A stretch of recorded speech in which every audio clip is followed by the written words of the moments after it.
Boom. Okay. So we'll just retweet that and then we can go from there.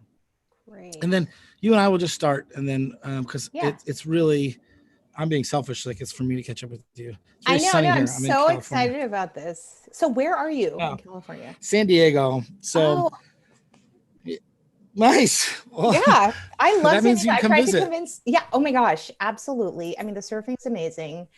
I mean, it's like kind of white, but like, It's kind of white. not Yeah. as, Yeah. as diverse as I would like. But I was Yeah. we have some good friends who live down there. And I was trying to like convince my husband, let's move here. And then he was like, why don't we just buy like a camper van and do regular road trips? And I was like, okay, that's a good compromise. That is a good compromise. Yeah. Yeah, that's Uh, cool. yeah. And it's definitely white. Like I was like, oh, I just want to go somewhere where I blend in, I just want to hide and Yeah.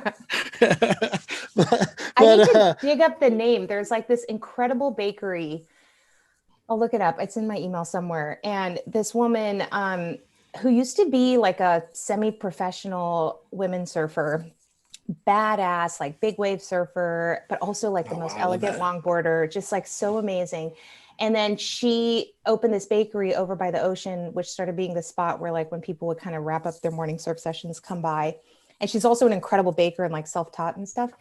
I'll look up the name. It's like incredible food. please, It's such a cool hangout spot. It's right off the please. beach. I think in La Jolla, but I need to check. Okay, cool. Yeah. Yeah, definitely. Because I grew up here, but then I went to college and I was on the East Coast, and then I was up in the Bay Area and back on the East Coast. And I'm back here now in my 30s, late 30s, and I don't actually know anything that you would know as like a cool older person. I only know like younger person stuff. Yeah.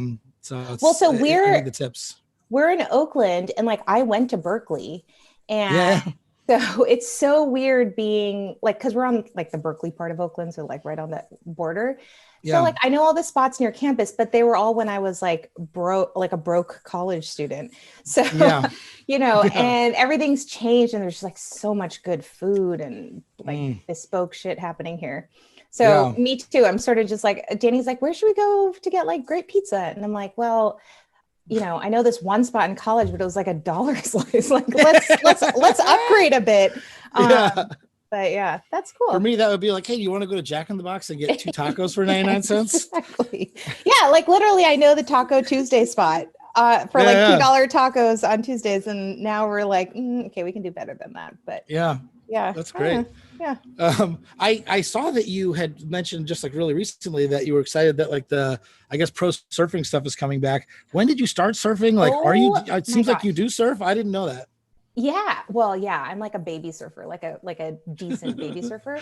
This week is like, because I've been actually like paying attention on my phone. This week is like my Super Bowl. So Pipeline, which have you ever heard of Pipeline, the Pipe Master Pro?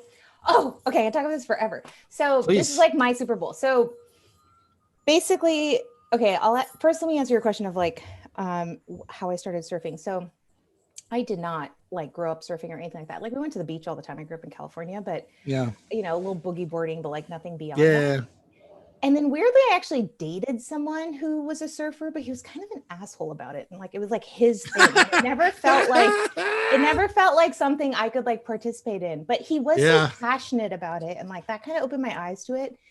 And then what happened was, so I worked on the Hillary campaign, and when we lost, it was just devastating. Like, because I joined the campaign early on, in like, June of 2015. So I worked at almost like, a solid 20 months on the campaign. You just like work this like ragged pace. And it was the best experience of my entire life. Like I would totally go back and do it again, even knowing the outcome now. That's great. It's so intense. So you sort of, even if you had won, you end it like mentally and physically and emotionally sort of broken. But then the loss just like, it really fucked with me like hard. And I wasn't expecting it. I mean, we were always very like, it's very possible. No one ever took it for granted.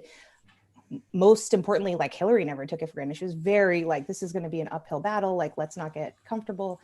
And so when that happened, I was just like a total mess. And I didn't want to be in the country during the inauguration. So I like had to finish some stuff up for the campaign. And then basically in December, started traveling.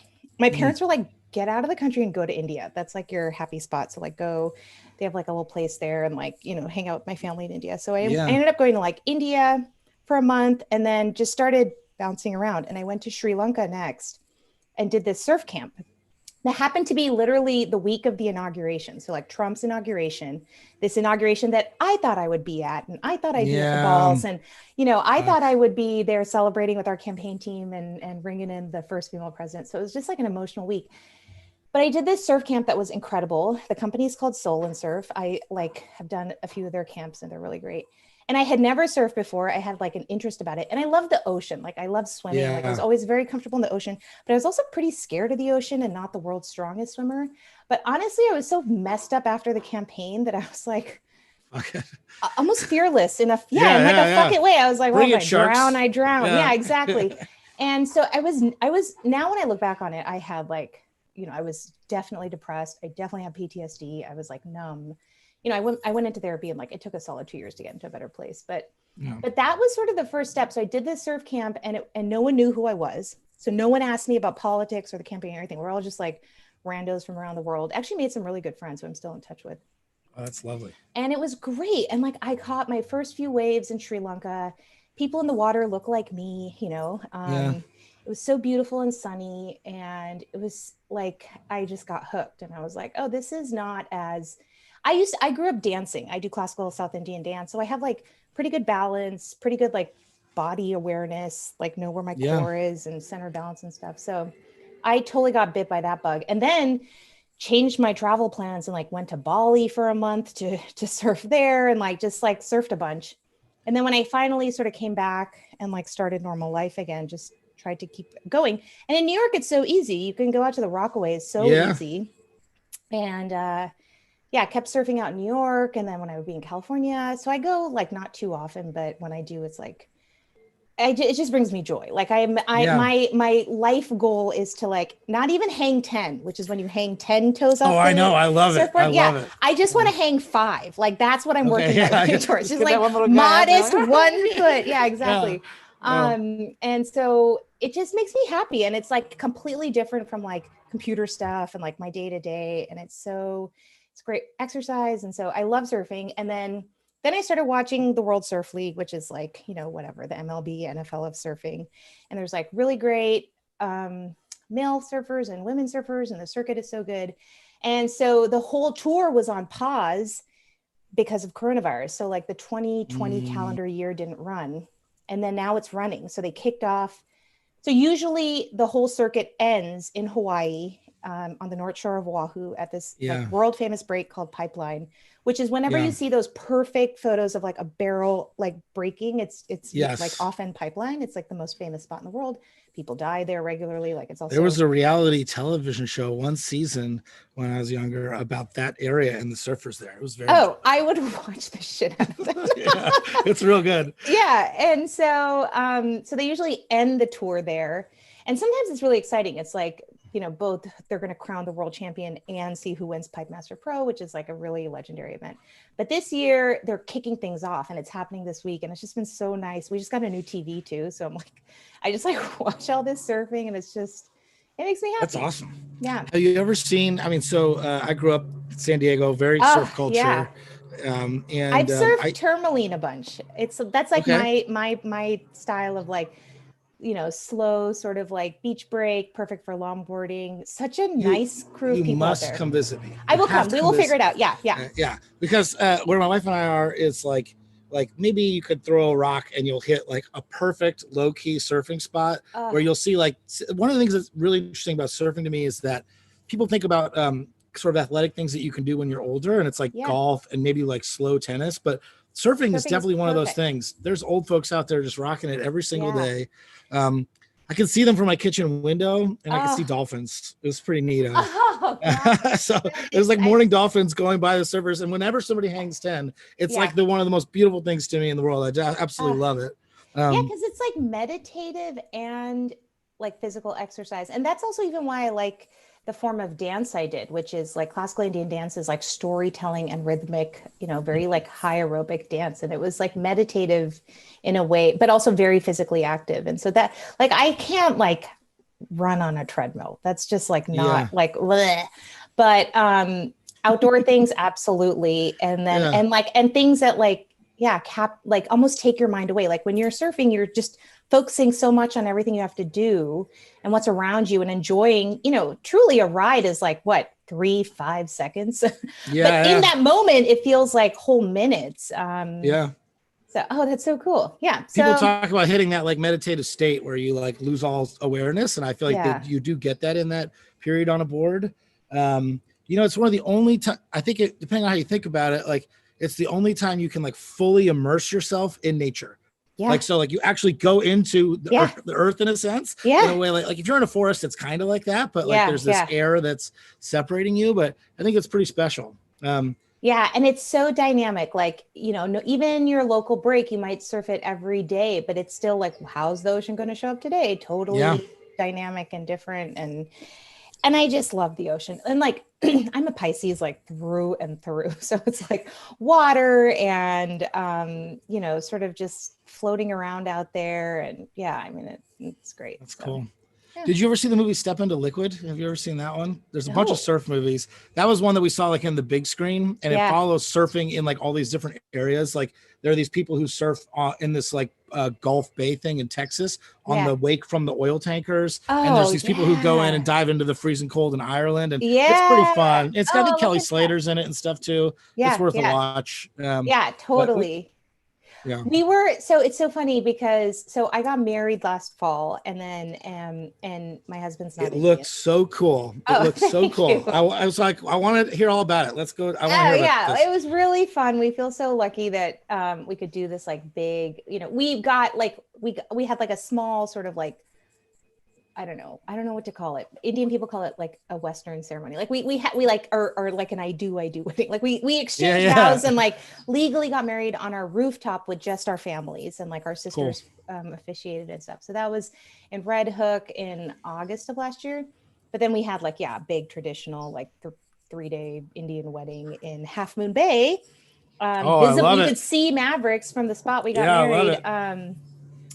In October. Why did I bring this up? We got married. Oh yeah. And then so the plan was that we would go to India this year so that my husband could meet all my extended family there. And he had never been to India. They were so excited to meet him. And in doing that, we would probably, because he likes to surf too, like chill in Sri Lanka and just like surf a bunch and just have like a great trip. Yeah. And I was so excited because like a lot of my family lives in Chennai, which is like a big major city in South India that is actually on the ocean. It's on a very calm part of like the Indian Ocean, but still there's like a few like decent longboarding spots. So I was like, how cool would it be to like surf in India? Like I never even thought of that. Yeah. And my cousins have like a little beach house. So we were thinking we'd stay there. And I mean, all that stuff is now obviously on hold and, I'm sure will happen, but maybe like 5 years from now. But it's fun to think about that because like in Bali, I remember there was this moment and I had just sort of picked it up and could like catch my own waves and like ride the board in. And I was in Bali and like, there was this moment where I was like caught a wave in and I'm riding into the ocean and this woman on the beach was there with her children, like a full hijab Indonesian woman. And she's staring at me and I'm staring at her. And I was just sort of like, I was like, oh, maybe she's never seen like someone who looks like me on a surfboard. Yeah. And it was just so like, I like the idea of like surfing in spots where it's more like brown people in the water and just like, I don't know, like in Sri Lanka, everyone would like paddle over and start talking to me in Sinhalese. I actually speak Tamil, which is spoken in big parts of Sri Lanka, but not the parts that I was in. And I was like, oh, they think I'm Sri Lankan. I was like, I'm actually like, can't speak your language, but what's up? It's so interesting to think about that, like the paddling over and saying hi versus like your boyfriend, where there are these people out there. I think this happens in the world of design too, where they love something so much that they don't want anybody else to have it. But they want to like make it exact like who they are and a big part of their identity. personality. But they exclude people from it because of that. Because then I feel like they think they're giving up their identity, which is so silly. Like, you grow as a person by like expanding and bringing other people in. And then but that happens with like everything. You'll see it with like food, with drinks, with, you're just like, I don't want to do it like that scarcity mindset or that fear mindset versus you know, whatever the opposite of that is. I remember having a conversation, maybe you were even there. I feel like I talked about this with Spencer Fry, and we were talking about how they're the people who have really great ideas. Like they can be like entrepreneurial ideas or like whatever, great design ideas. And there are those who like keep it super quiet because they have ownership over it. And they're like, I'm going to turn this into the next big thing. But in doing that, they're cutting off sort of such an important avenue to get help and feedback and insight and like critical poking of your idea that actually makes it better if you just talk about it and recognize that like very few times are people going to hear your idea and then like surreptitiously go off and copy it. They just want to talk to you about it and learn more, and that the practice of doing that actually makes your idea stronger, better, more well thought out. Yeah, and you're eventually gonna have to pitch this idea. So why don't you start by talking about it? Yeah, and practicing that. A secret. Yeah, absolutely. Like you're you're trying to build this massive fire, and you're depriving it of oxygen from like the beginning level. And you know that there's probably never a success story like that. No, right? Like not at all. It just doesn't work like that. So I think it's it's insecurity, or it's fear, and it's like I don't know. I think it's more than fear though, because there's some ego in it too, which is fine, you know. But it's like, I'm special and this is my special idea. But like if you're special, then your idea should be like, you know, nobody can sort of touch it. Yeah, you're meant to do it. Yeah. I like this story there's a book called Endurance about this Ernest Shackleton guy who went to Antarctica. Oh yeah. Shackleton. Minute one, they just get like locked up on the ice and they're like, oh crap. And to think about people getting off of Antarctica like 200 years ago with like no cell phones and stuff is pretty impressive. Yeah. But one of the things, like their last ditch effort was like 6 dudes get on a boat or 4 dudes get on a boat, leave the other ones behind, and they're just going to go out on a little boat with a little compass, and they have to hit this island that's like 1,000 miles away, something very far away. And if they're off, they said if you're off by 1 degree, they won't even see the island to know that they missed it, and they're just dead. They're just yeah. And I think about that, like the startup journey or like your idea journey. Like if you really know your idea and love it in and out, like somebody being off by just a degree, by the time it gets out there, it's so different that even if they wanted to steal your idea, it's not possible from just you saying the little bit there. Like, cause there's a piece of you that needs to go in it that's going to keep it like on bearing or something like that. I don't know. Yeah. You're totally right. It's also ego, and like ego, ego, this thing, like you need it. Like, totally. You can't just be like, I'm going to excise it. It can like be a driver and be positive, but then it can also get so like, and turn you into something that's like not what you want to be. And I've been thinking. Can you think of any public figures who've got like maybe an ego that's out of control? Let's see. We just dig into your career history. Exactly. We did elect, the most fragile, narcissistic, but there's like confident ego, and then like Trump's ego is like, it's so fragile. Just the narcy kind. Yeah. And it's just so, I still like, we elected like one of the worst humans in this country to be president. It's still so fascinating to me. And so for my value system, it's the same. I agree with you completely. Like it's just the wrong fit. One thing that I do think that is a benefit of putting somebody like that in the public eye is that I actually think the narcissism thing is like really widespread. And it's for people who are not narcissists, it's hard to identify it. And I feel like I learned a lot about it in business school. And then I was like, then it had a label. And then once you sort of know what that is, you can see that behavior and like call it out. Yeah. And so that's helpful for, I think, people who might not have been like, who were maybe being gaslit before and things like that. All that language is now available to them to be like, wait a fucking second, and it's like, this is not real. This situation I'm in feels Trumpian. Let me figure out why that is. And it's interesting. Well, let me ask you can I ask you a couple like career questions? Because I was totally. I found out something about you that I should have known because it's 10 years of your career. But I guess I didn't really realize that you even worked at Adobe. And so I was going back in your LinkedIn, and you didn't just work at Adobe. You did like looking at your LinkedIn, it looks like I'm watching like a video game or like a movie where like you keep like rising up, like taking down a new boss, and like you're like program, and then it's like principal, and then it's just like and I've never been in like a big company like that or been like rising through the ranks of, you were like engineering, switched to Yeah. product, and then leveled up a bunch.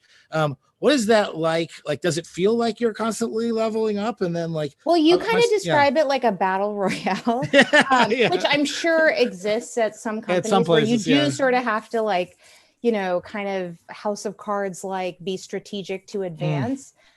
Adobe was, I mean, I feel this way about so many things in my career and in general, my professional journey, like the perfect mix of like preparation and right moment, right time luck. Like I joined Macromedia. So I'm like, Oh, hell yeah. dating That's myself cool. here. Yeah, that's amazing. I joined Adobe through the Macromedia acquisition. So I was like, I graduated in the like crash, right? So everything went south, and like literally master's students from UC Berkeley, like computer science masters and PhD students from UC Berkeley are unable to get entry level programming jobs. I come around with my bachelor's degree. And it was just such a crazy like competitive market. I actually accepted a QA role before moving into software engineering. But this was at Macromedia on a product, on a Flash-based product called Flex. And oh yeah, I remember Flex. yeah, that was my like baby. I would, you know, Nice. that's what I sort of worked on my entire time there as an engineer and then as the product manager.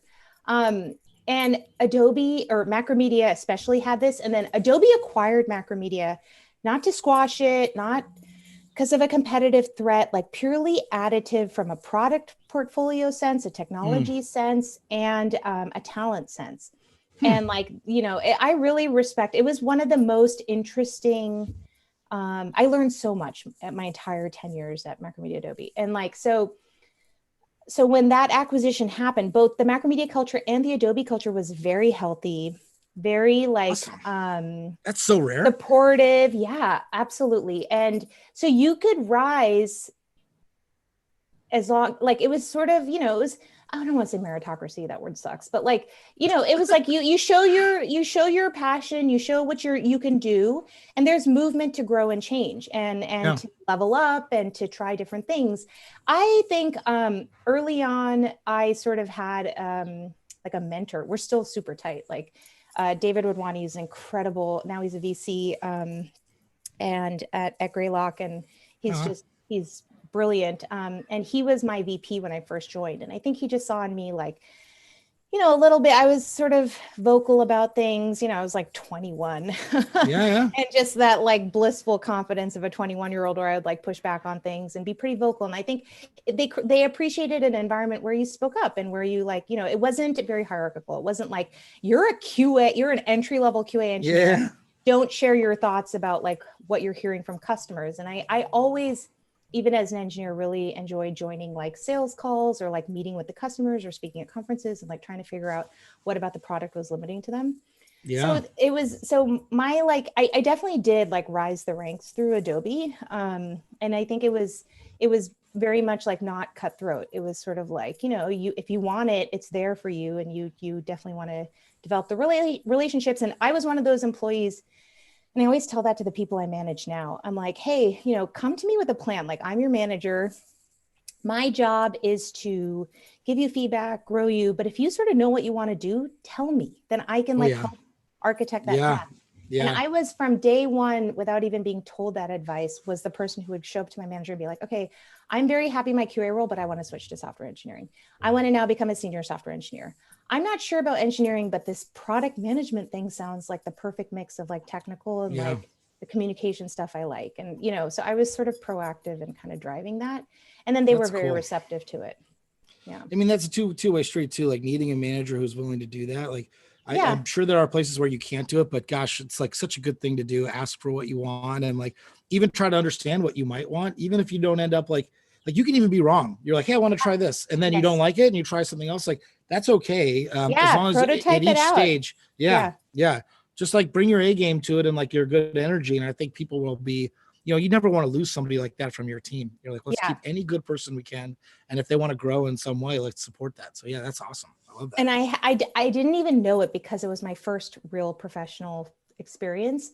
But I just by luck of the draw had the best, most thoughtful, empowered, confident managers, from David to this woman, Susan Lally, Greg DiMichele, like just incredible managers who always manage me so well. Then I left Adobe and had, gone on and done different things, and I've realized, oh, like not all managers are like that. See their job as proactively guiding someone and helping to understand what they want to do and how that lines up to what they are good at, and not all managers will give you that critical feedback when it's like, look, I know you're really interested in this and we tried it out, but here's what needs to change in order for you to really pursue this and for me to be supportive of that. Like they were just so clear and direct, and that's my own management style.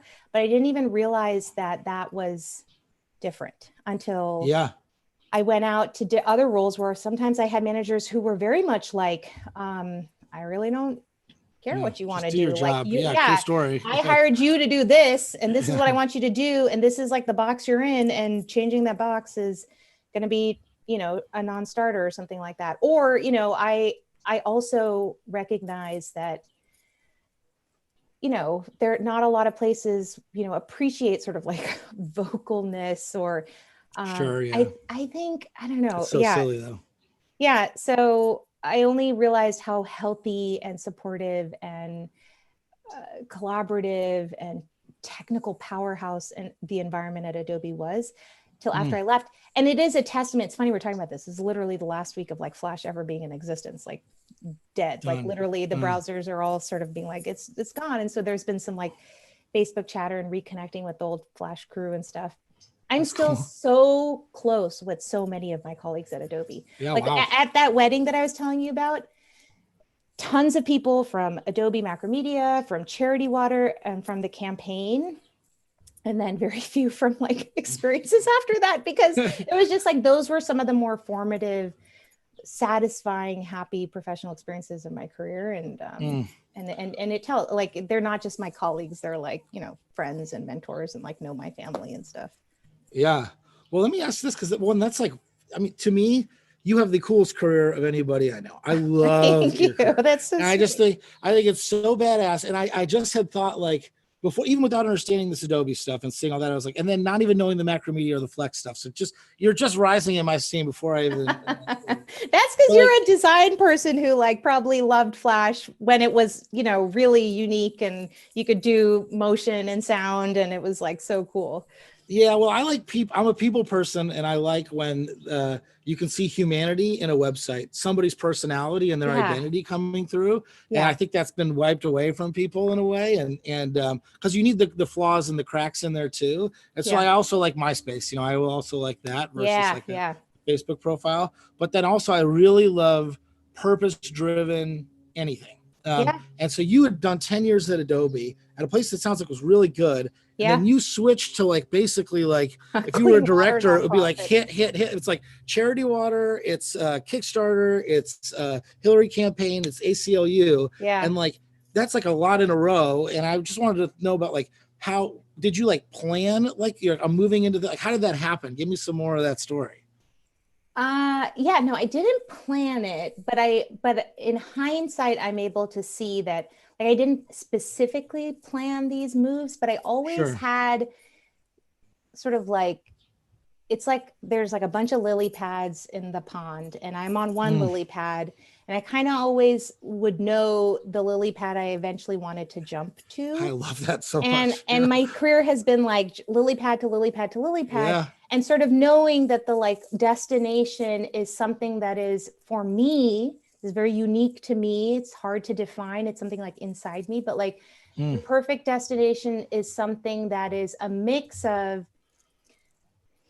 strong product sensibility, good tech and design, but improving the world in like a measurable and like fundamental way. So not like, improving the world in the way that some apps say they're improving the world, like truly, some of these big global exponential problems that exist, hunger, clean water, oppression, things like that, were like, I feel like I love tech and like product.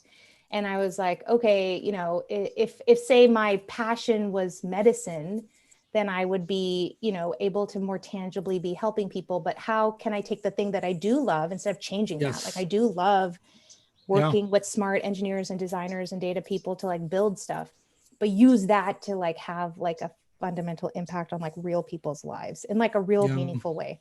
And so that's always been sort of, I think, what I've been interested in. So the move was, I mean, when I like left Adobe, it was, I mean, you just called out, like, it was like, I could see myself rising through the ranks. My mentor was, you know, poised to become the next CEO. Like, he was just like, you can have my job. Like, he was running 80% of Adobe, and he was like, you stay here, you can have my job. Like, I see Yeah. that for you. And he wasn't bullshitting me. And like, I Yeah. No definitely felt way. like I could have stayed there and become, you know, an SVP, and I would have been very happy, Cameron. Like, I would have Yeah. been very satisfied, very happy. I obviously, you know, enjoyed working there. I was there for 10 years. I know people who've been there for 20 years, and it's hard to find companies where people like do that and actually do feel satisfied and like challenged and happy. And I think I could have I don't even think I've heard very of well one. done that This is at a my different. first one. Yeah. Yeah. But I kind of also knew that, like, you know, if I was on my deathbed and I just spent 30 years at Adobe, I'd be very satisfied and happy. But I would also have regretted what could have been if I had taken a little more risk and challenge. Mm, mm. And then I also sort of knew that, like, if I did a little roundabout and tried something different and didn't work out, I would happily go back to Adobe, and no harm, no foul. Then I would have proven to myself, okay, this is the place that I should be. And Yeah. so there was that comfort, again, in such a healthy environment. And I'm so obsessed with that. And like, I'm so obsessed with CEOs and founders who create like healthy, safe, inclusive environments, because it's not just the company you're running now, it's like the family of people that you're creating that who can like draw in or back in like over time. But anyways, when I Yeah. decided to leave, I just basically was like, okay, I know I'm like a good product person, and I can Yeah. like rally and define and inspire and build like cool shit, but I want to try doing that for a different mission. And that's when I met Scott Harrison, the founder of Charity Water, who's like incredible. Yeah. And he, you know, it's like a completely different domain. I knew nothing about the water, sanitation, health domain, and start spending time with him and his senior team, and that, you know, just learning more about the water crisis and how the water crisis is not just like a health issue. It is a women's rights issue. It's a Yep. children's issue. It is a economic issue. Like, you know, it's women and children who are walking miles every day to fill jerry cans or pots or whatever they have access to Yeah. with like dirty water. That means the kids aren't in school. The women, you know, can't do anything, like even a side business or anything, because their days are spent collecting and then like preparing clean water to like run their Yeah. families. And when you did bring clean water into a community, it freed up the children, especially the young girls, to go to school. It brought, you Mm. know, cleanliness, especially when girls started menstruating. And so they could Yeah. continue in school if schools had the ability for like girls to sort of clean up. It allowed women to have some extra time, or maybe they were, you know, had a cell phone and were running a side business, or could, you know, be a hairdresser or something. Like it was just Yeah. so more like nuanced of an issue than the simplistic view I had, which was like, oh, people drinking dirty water, that's like a medical Yeah. issue and they're getting like amoebas and Yeah. parasites. It's so much more. Mm. And then he was, you know, Charity Water is an incredible, amazing. It's a startup that like looks, feels, acts like a, or sorry, it's a nonprofit that looks, Nonprofit that feels, looks acts like like a startup. You know, really yeah. appreciates design. Vic Harrison, the creative director, an incredible designer, and had built She an spoke at our amazing first design Brooklyn team. beta. Yeah, she's incredible. They're Yeah. both truly amazing. And you know, he was sort of like, where's the Nike of nonprofits? You know, not like Oh, wow. shame Yeah. based, not you know, beautiful design, great storytelling, getting you to give not through shame, but through inspiration and like community. And right around this time, he was feeling, and especially hearing from his like, you know, big tech donors, like, hey, you need a product team. Like there's an in-house engineering team, an in-house design team, but like everything had been operating by gut at that point. And there was no sort of like data science to sort of understand, you know, trends and how we raised money online, how we raised money through our crowdfunding platform, things like that. And they were like, you need a product person and start building out a product team. And then we ended up meeting and really kind of hit it off. And then, you know, earlier we were talking like sometimes when you want to change your career or even change your role at a company, it's comforting if you can somehow try it out before doing the full switch. Like even when I switched from being an engineer to a product manager, I started being like defining product stuff for features, and then felt comfortable that like, then I officially became the product manager. So same with Sure. this, like I took my sabbatical from Adobe, came to New York and just advised Charity Water as a product lead during the sabbatical. And I was sort of testing out what it would be like to join them. They were also testing out me and probably what it meant to have a head of product within this really, amazing startup or nonprofit. And then it worked out. So then it turned into a full-time role, and I ended up leaving Adobe, moving to New York and joining Charity Water full time. And it was great. I also like totally fell in love with New York. I needed a change of pace from San Francisco at this point. New York was so much more my energy and like vibe. Same. And I have so many friends and close colleagues at Charity Water. When I went to the campaign, a few of my Charity Water friends joined me, followed me to the campaign. Like we're still tight to this day. And it was just an incredible environment. And it was really fun to help them, improve their ability to raise money online. Because like Charity Water basically raises money and then distributes the money to local partners who build clean water projects on the ground. And we did that through like major fundraising through like foundations and like, rich donors, but also through this online platform. And so that was sort of my purview in running product. And it was really fun to like bring in an A/B testing muscle, bring in a data science muscle, bring in this massive rewrite that had to happen. It was really fun, super collaborative, great, smart people there, and really an incredible What I love about it, like I didn't know you were involved in the web team like that, although it makes perfect sense. But two of the things of their model that were great was, one is like, if I donate, it goes directly through to the 100%. water. Like, so they do separate fundraising for like operations. Cool. Yep.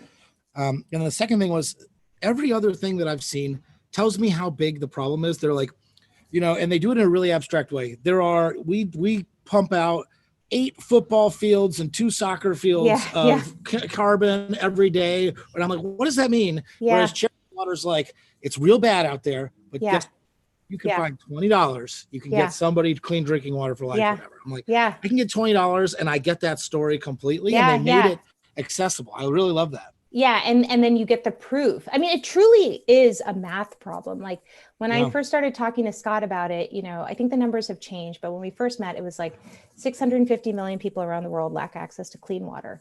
On average, regardless of where you live, a remote village in Kenya, a community in Cambodia, like regardless of where you live around the world, on average, it costs about $65 to bring someone clean water.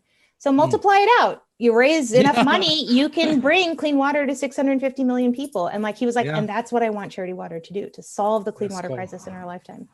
And so that proof model, where basically if you do actually donate $20, will be like, we come back to you and tell you like, hey, your $20 was grouped in with 1,000 other donors to bring a biosand filter to this community in Cambodia. And since we broke ground in July and the biosand filter got up and running in this village in December, 20,000 gallons of clean water has flowed.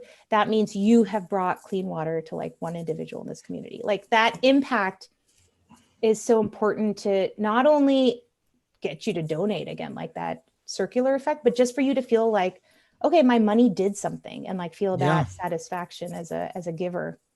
And tie you to this abstract problem in a more intimate way. People don't, it's not like nonprofits do that by default. Like that's special. Well, it's really hard. Really is. You have to collect a lot of data and stuff, but the benefit of doing that, we saw through, our repeat donor numbers, our repeat campaigners, because you could run a campaign to raise money on behalf of Charity Water, were, I think, much higher than industry standards, because we did a lot of work to help you viscerally understand the impact of your contribution, big or small. We also, what I loved about Charity Water, and I brought this into like even the ACLU and stuff, and a little bit even Kickstarter, was we celebrated every donation, like whether it was $1, $5 from a a young girl in like the Midwest to $10 million from like Will Smith.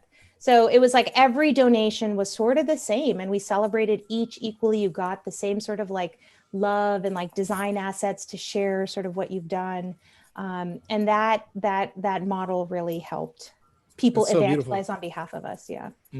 I would say if you had said $10 million from almost anybody other than Will Smith, I would be like, well, come on, that's pretty good. The Fresh Yeah. Prince is getting in there for 10 Yeah, million. I don't know. yeah. I mean, So Charity that'd Water be cool. also really had an incredible game around influencers and major donors. And I learned a lot Yeah. from that team too that I brought to, or I'm continue to bring to the ACLU, where it's sort of like, there are people who also can really help you move your goals quickly if you help them understand the value of what their philanthropic contribution can do.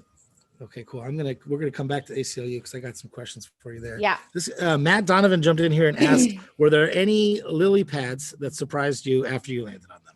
Or you were like expecting one thing? Yeah. So that's the thing. You jump with like hopefully some indicator of excitement and like as much confidence as you can build. And then sometimes you're on the lily pad and then you're like, this is different. And I mean, Cameron, I was thinking, I was like, when did Cameron and I meet? I was trying to remember the history of how we met. Yeah. And we met because I was at Kickstarter. So I ran product and design at Kickstarter shortly after the campaign. And we were doing a redesign of sort of our brand and our website. And we worked with Fictive Kin, Cameron's company, to do some of that work. And so that's when we met and like really hit it off. I ended up only being at Kickstarter for about a year. So I was sort of brought in to kind of like unstick product and engineering, and did that. And it was really great. And everything was going great. And we, hired in some key roles and finally had a full deck at the executive layer. And then the board was like, we're going to change a bunch of stuff, and including the founder. And then everything kind of changed, and it turned into, I was sort of like, oh, okay, this is very different than what I had thought I was joining and ended up leaving. But, that is an example of like, I landed on a lily pad, and I don't fault like the due diligence I did to know what I was. No, they like switched it out from underneath you. Yeah. The lily pad got switched. Yep, exactly. But you just sort of have to roll with the punches. And like in the moment, I was like, oh man, like Kickstarter actually could have been a forever job for me. Like broad platform, great, helping people to bring their creative projects to life. Like that is, I'm like such a sucker for working on like mass scale reach product driven platforms. But yeah, that lily pad really changed underneath me, and that was surprising. And then so you can't really get too fixed on one of the lily pads. It became pretty clear. I was like, okay, I'm taking a jump faster than I would have thought to something next. But instead of panicking, sort of again, seeing it as an opportunity. But yeah, I thought that was. That's super interesting. That was that's such a disappointing lily pad, I think, for all of the internet. Like, I just feel like the potential relative to what's going on. Like, I feel like some people don't even know what Kickstarter is anymore. And I'm kind of like, to hear Indiegogo, I feel like Indiegogo is more successful than Kickstarter. And like, that saddens me.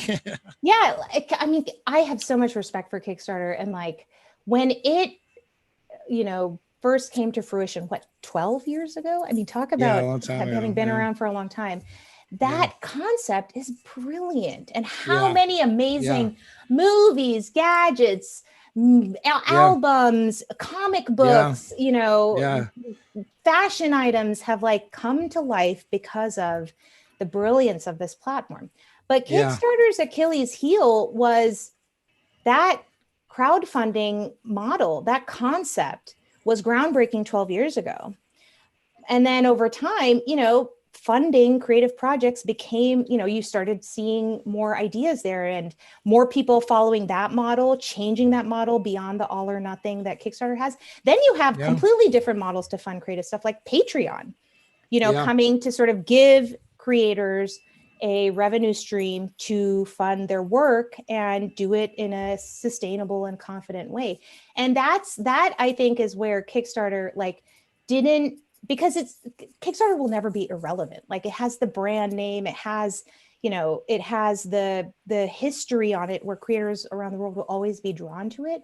But that doesn't mean that it will always have like a dominance in that field. And it needed to evolve. Even if like from a revenue perspective, it didn't need to, it should have, because the creative economy was evolving. And as like a big player in that it should have really evolved. And I think that's where there was a lot more hesitancy than I thought. I was excited to come in and join and help Kickstarter figure out, what is their response to Patreon and what is, because there's no reason that they couldn't have something like that. And we actually, very natural. got something really good close to it, but it sort of died on the vine. And so I don't like stagnation, and that's for a variety of reasons. You mentioned ego earlier, and I think ego plays a role in this story too, without getting into too much detail. Like, I think sometimes, like, if you have like a really genius moment, people like always like, like Orson Welles, like after that, or like you'll see a lot of musicians like great album and then they just can't do it again. And like maybe being so thoughtful so early about that model,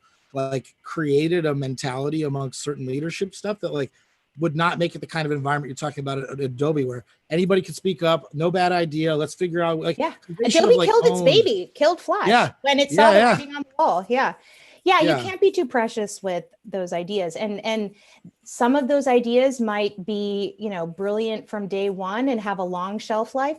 Some of those ideas might be brilliant from day one and then see its end. And I think leadership and I think it's really hard for founders. Like, I think we talked about this the first time we sort of hung out socially.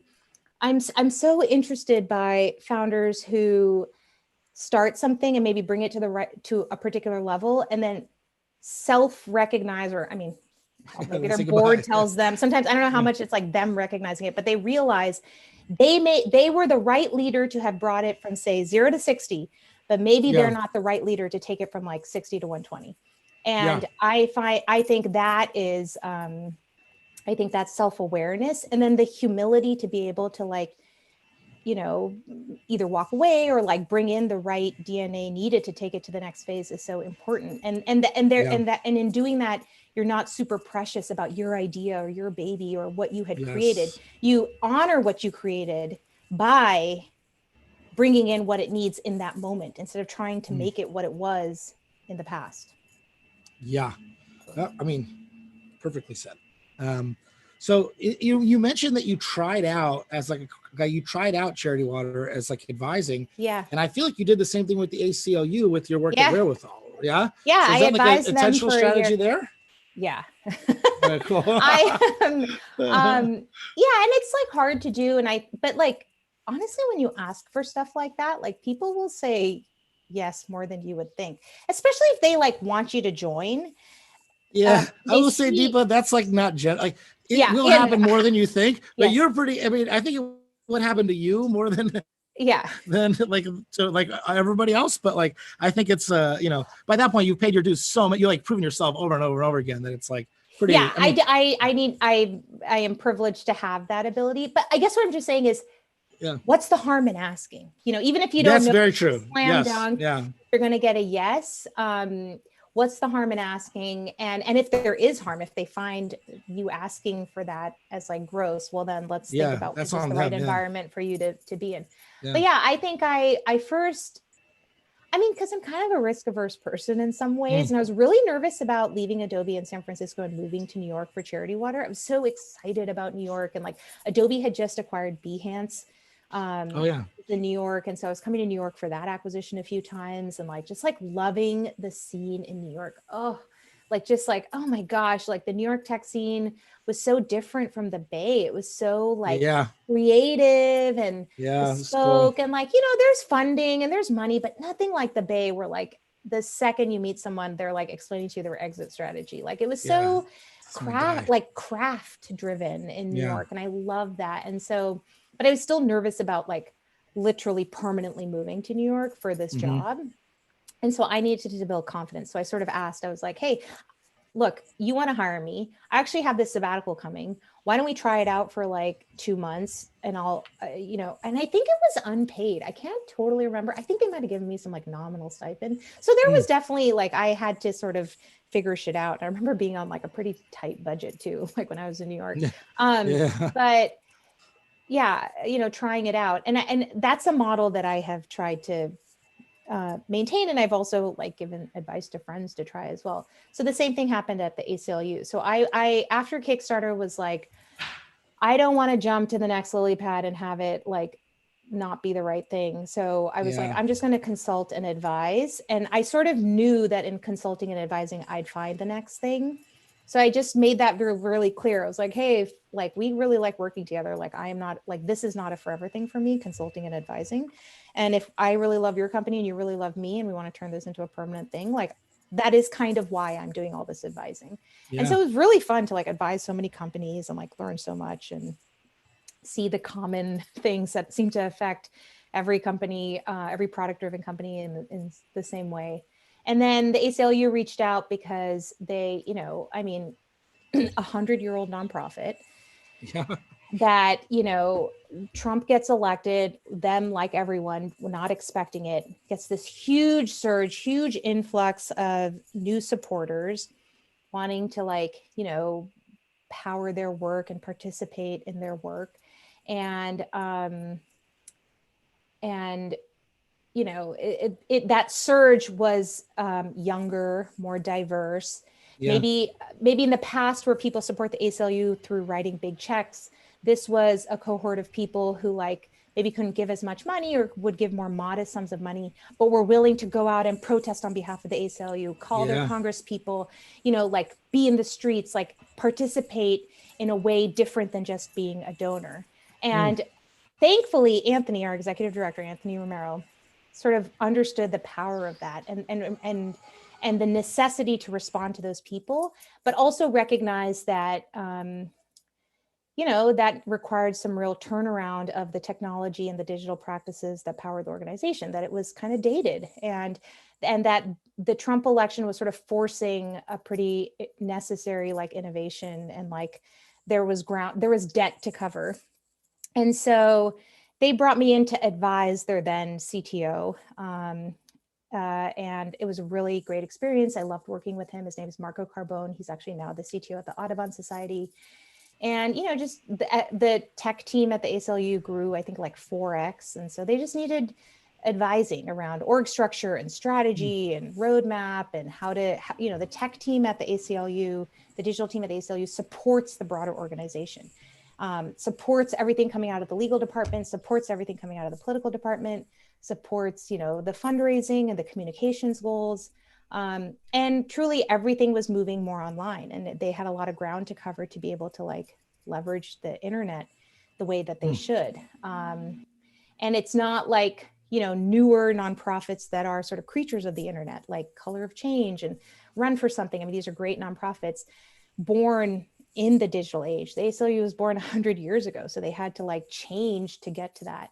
So I joined them to advise, and it ended up being, you know, over time, I was juggling about like 8 clients with my consulting advising business. And it was the client work I enjoyed the most, the one that I would end up, you know, doing stuff on the weekends. I was Yeah. most Yeah. responsive to. Like, I just like enjoyed it. It was so interesting. I was learning so much. I mean, it was so cool to be able to just like ask questions to the lawyer who like literally argued and won the census case in front of the Supreme Court the week before. I mean, it was just like brilliant people, passionate, kind, um, super smart. So, you know, then they were like, you should just come in and do this full time. And I said no, like several times. I was like, I kind of like this advising life and I don't Yeah. know. But then over time, I was like, I actually think that they need someone like me to help position them for the next 100 years to be more Mm. like digital and tech and design driven, data driven, things like that. And they were really responsive to doing the things that I thought they needed to do in order to make both my job successful and make the ACLU more like um, tech and digital and data savvy. So Yeah. we like hired in a chief analytics officer and things like that. So Cool. yeah, so turned into a full-time role. I'm super happy. And I have a couple questions about wherewithal, but one thing yeah, I wanted to ask about the ACLU versus something like charity water, because you really can boil charity water down to $20. Da, da, da, da. yeah, One kind of a single issue nonprofit, whereas like the ACLU has like a really quite a few yeah, issues. I mean, there's some yes, really underlying principles that are yeah. there, But and there's it's, sometimes some complicated inner workings between oh them, yeah, like that could maybe make certain people like who would normally support you like grumpy yes, about this. yeah, And so, like, how do you manage that level of complexity, yeah, it's just hard. generally?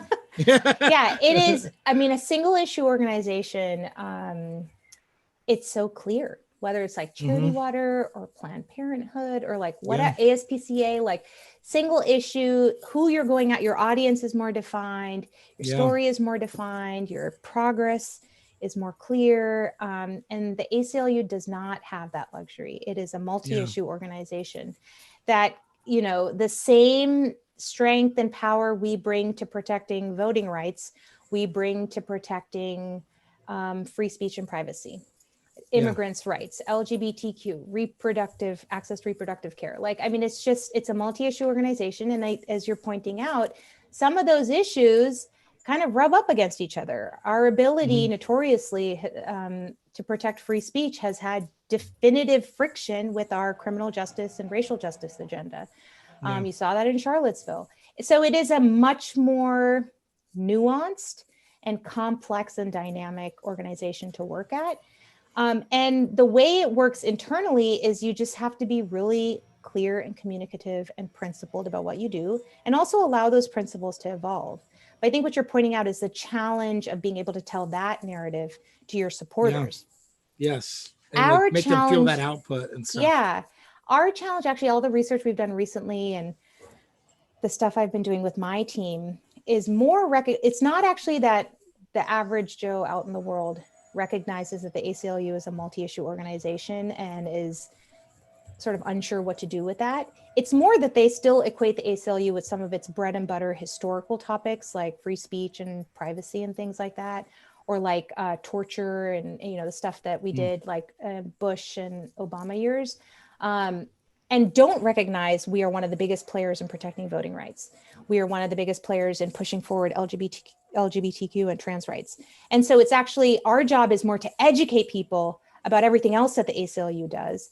And what I've been focusing a lot on my team with and our strategy over the last like probably 18 months is recognizing the intersectionality between our issues. And so someone comes in super passionate about immigrants' rights and like the devastating crisis at the border and just like how messed up the Trump administration has been separating families and, you know, just like chipping away at the bedrock of this country, like asylum and things like that. So you come in maybe to support the ACLU as an ardent protector of immigrants' rights. Well, it is intersectional in protecting immigrants' rights. There's also being able to protect the voting rights of people who are immigrants, who are, you know, people of color. There's an intersectionality there. And so what we've been spending a lot of time on through our email program and our texting program and the multimedia and like all the bespoke things we build on our website is taking someone who may have come in from one issue and introducing them to another issue that's related in the hopes that they might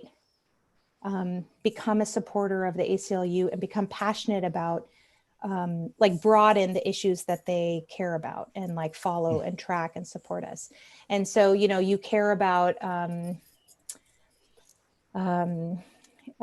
you know, so you come in caring about immigrants' rights. Maybe we get you kind of passionate about voting rights. And then next, maybe we get you to then sort of see the connection of disenfranchisement of like Black voters and in general, the like just systemic inequality and inequity that exists in like the criminal justice system. And then get you to get a little excited and a taste of the inequalities that exist in the criminal justice world.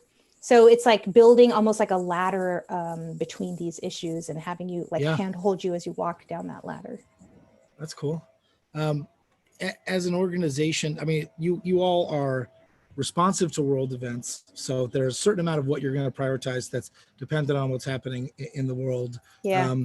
Outside of that, are there ways that you prioritize? Like, you know, like if you were a product company, it would be like, okay, Pixar's like, we're going to have a new franchise every 3 years. And like, how do you do that with so many issues? Yeah. I mean, this is also similar to the campaign. Like, you know, work like this is a mixture of like rapid response, reactive stuff, but there is also proactive stuff. So, you know, now that pendulum swings differently. So I joined in the Trump world, you know, when he was president. And so it really was more like 80% reactive based on whatever was happening in our response to the Trump administration and more like 20% proactive.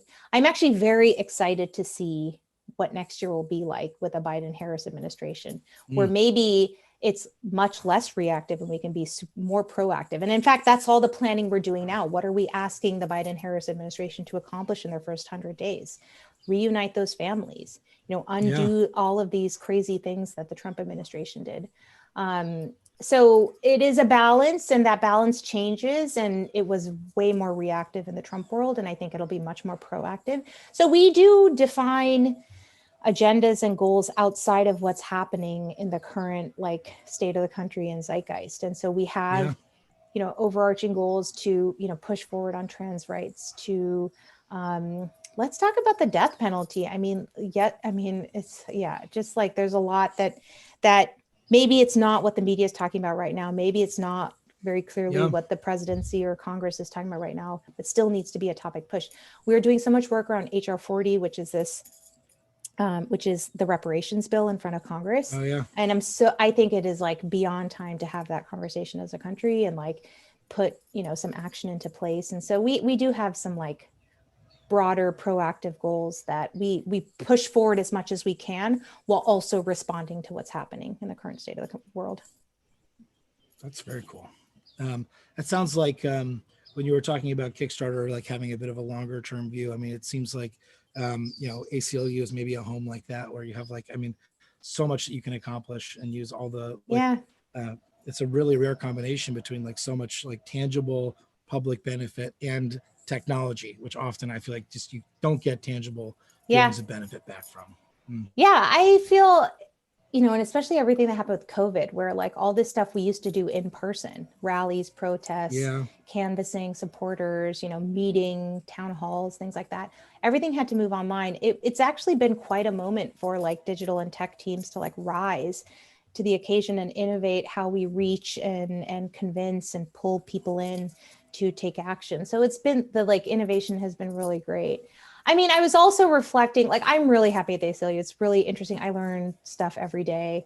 It's also a really tough job. There's no respite from the world with the job I have. There's no I'm going to take a break from what I'm doing and look at Twitter to react to something. My job is literally being on Twitter 24 hours a day. And that especially in the Trump era was taxing. And I was burnt out. And if this election did not go the way it did, I don't even know. So I really like the work, but it has really pushed me to figure out how to have balance and take care of myself, because the work is ebbs and flows with the horrors that happen in this country and the good things that happen in this country. And there's no break from it. So sometimes my husband won't be aware of something that's happening in the news that's horrifying. And I'm oh, that's all I've worked on today. And I'm so jealous of that ability to sort of pay attention and maybe not pay attention at times. Yeah. There's no opting out. Yeah, that's really tough, because I do feel, and then you get a little bit of guilt about the opt-out response, but it's such it feels like self-preservation. Don't feel guilt. It's actually healthy. We should not be consuming as much information and so aware of every nuance as much as we are. You shouldn't feel guilty about that. It is self-preservation even makes it sound more selfish than it actually is. It is healthy to meter and calibrate what you can take on, because that is, and organizers and activists say this all the time, that self-care is what actually refills your coffers to continue doing the work for longer. So okay, well, let me ask you just a couple of things about Wherewithal, and then we'll be talking for an hour or so. We can wrap it up. But one thing that's cool, so you and Laura did this company together. And she now runs it fully as sort of a a coaching and engineering leadership organization. She's prolific and amazing. And publishing books and all that. It's really, she's separate, another badass. But the thing that you two did that I think a lot of people wish they could do but don't have your collective experience is when you do client services, most people they sell their hands, they sell their labor, oh, I'll make this for you. And it's the dream to sell your wisdom and your experience and your knowledge, which is what you all were doing. Which I'd be curious, I don't know if this is the one that you can answer, but curious about the confidence of going into a place and saying I have the wisdom and experience to change your situation. That's one. And then I got a couple others.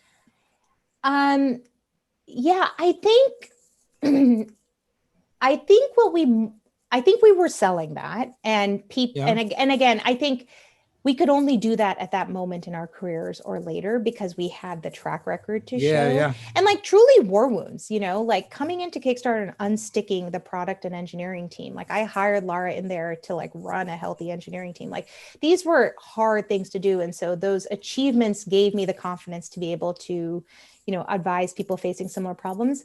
But the way we framed it was not hire us to give you advice on things that we've done in the past. It was like, hire us to talk to us and we will listen to you and understand your problems. And I can guarantee 9 times out of 10, your problems will overlap with something that we have tactically addressed in our own careers or have helped other companies get past. And so I think I even said this earlier, like it is so many companies have the same, like some flavor of the same issue. They iterate too often and are constantly putting 1.0s out the door. And I call it MVP-itis, and never going back and readdressing things. And so now they have the seeds of good ideas sprinkled out there, but nothing that's truly sort of like, fundamentally changing their business model or like the next solid foundation to build on. They sort of recognize they need to create a more inclusive and healthy engineering or product culture, but don't know how to do that. Or they have acquired a new company and there's a massive transition happening and they don't know how to, sort of recreate or like establish a new culture that includes this new entity and brings along the people who have been there in the past. Or they are experiencing incredible, competition from other players in their space and are stuck around how to like evolve and adjust their product strategy based on new market and world that they're in. Yeah. So like but it's, that list is actually like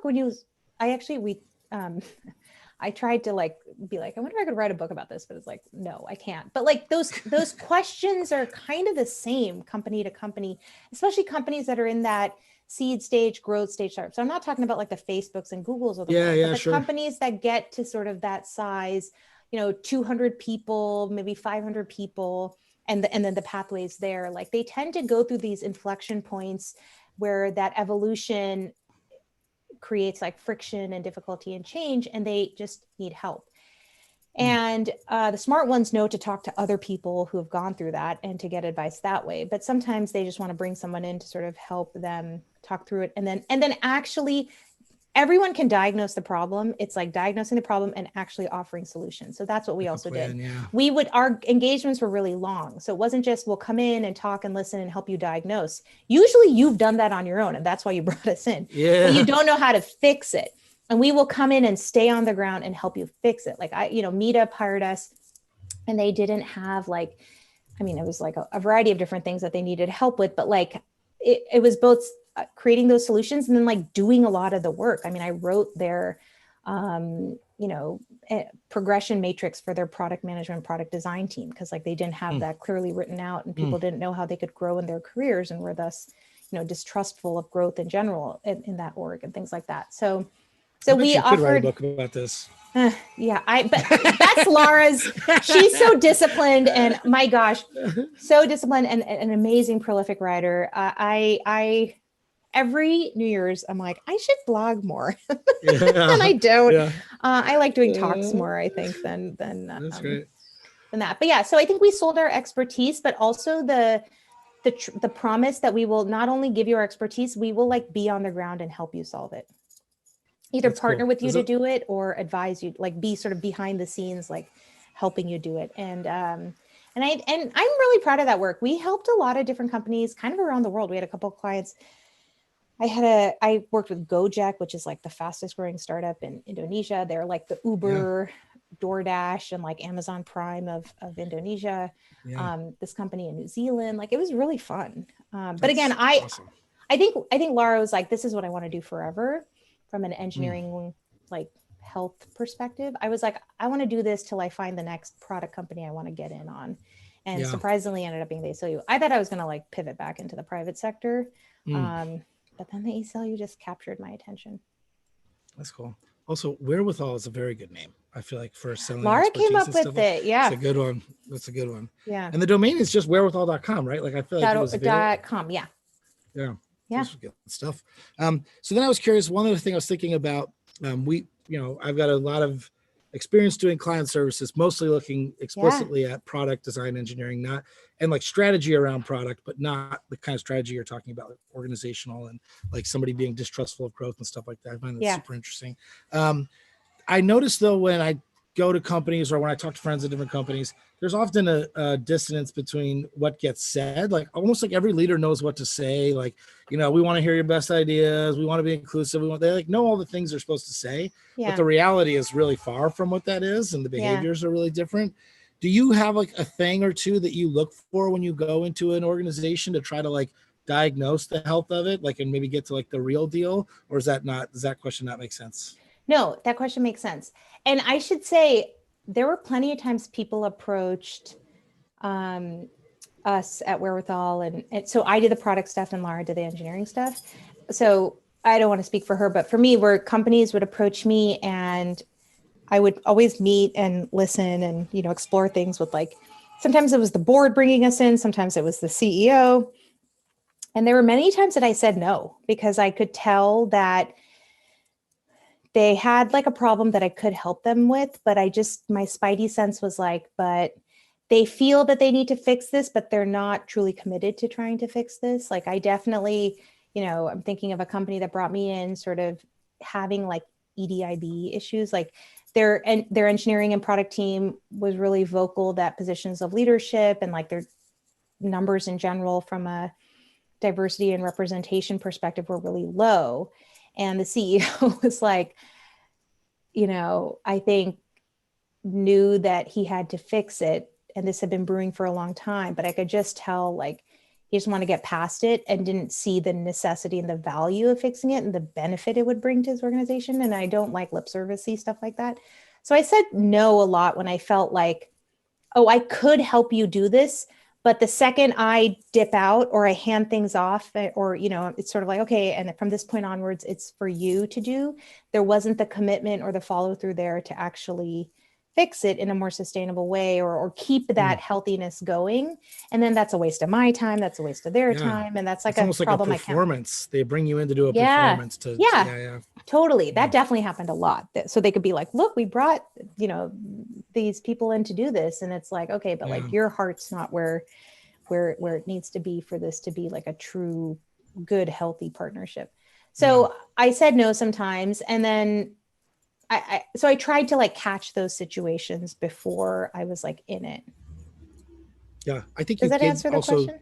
yeah, like great. I loved it. And then you also, you gave some like great freelance slash like studio advice for anybody who does that work, which is like, your spidey sense, I think, is always right. And everybody has this kind of spidey sense. It's right 100% of the time. Yeah. And then when you get to be a better freelancer or studio is when you're in that lucky place where you can To start act on saying it. no. Yeah. So you can't always You do it. Your can't spidey always. sense is like, Oh, all right, well, crap, here we go. But like, yeah. at Yeah. some point you can do that more, and that's a big deal.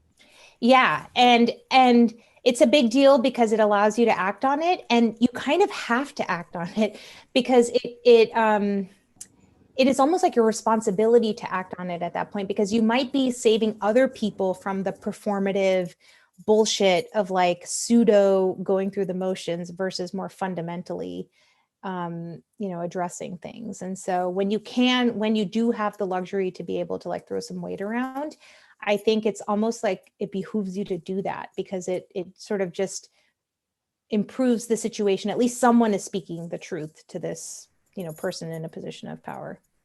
Yeah, great. Okay, I'm going to end with just two quick, very easy questions, if that's Great. okay. One is, do you have like a favorite surfer that you're rooting for this week? Yeah. Okay. On the men's circuit, so I'm a huge John Florence fan. So he I'm gonna call these is. people up afterwards. So you have to. Please. I think he's like. So he's won the world championship before. He's like an incredible surfer, but he is. I love the more like rhythmic. They call like. He's a great competitor. He has the strategy to like compete on the circuit well, and he's a great performance surfer, but he's just like beautiful in the water, and he defies all the expectations of most surfers. So he's super tall. I think he's like 6'6" or so. I don't know. Oh wow. Probably that's, I don't know, or something, like super Yeah. tall. Most surfers are like compact and smaller, really graceful. And he's super zen. Like he has all these passions outside of surfing, like beekeeping and like Nice. sailing and stuff. And so he's just, I like think he's an incredible surfer. Oh, dude. And I'm so excited because the WSL has one of their stops is in Santa Cruz in February. They're doing Awesome. an event. So if you come up, we're definitely going to, my husband and I are going to try and go watch it. You said September? When is it? February. Yeah. I'll send you the details. Yeah. Send me. Yeah. Yeah. Cool. It's fun. So he's my favorite male surfer on the circuit. On the women's circuit, oh, there's so many amazing surfers. Like, you know, but you have to pick your favorite. Don't do it. You got to dig deep. I think it's Carissa Moore. She's like she is just one in the past and has this like incredible story, but there's some like new sort of like younger members on the circuit, like Carolyn Marks, who are just so incredible. She's like goofy footed and just like I love it. Badass in the water. I mean, the women's circuit just has like so many cool, amazing women. Yeah. What a great term for skating and goofy footed. I know the lingo is so good. It's like 360 cutback, like, you know, on the lip fade. Like I just love watching it. It's so just like, oh God. Yeah. Nice.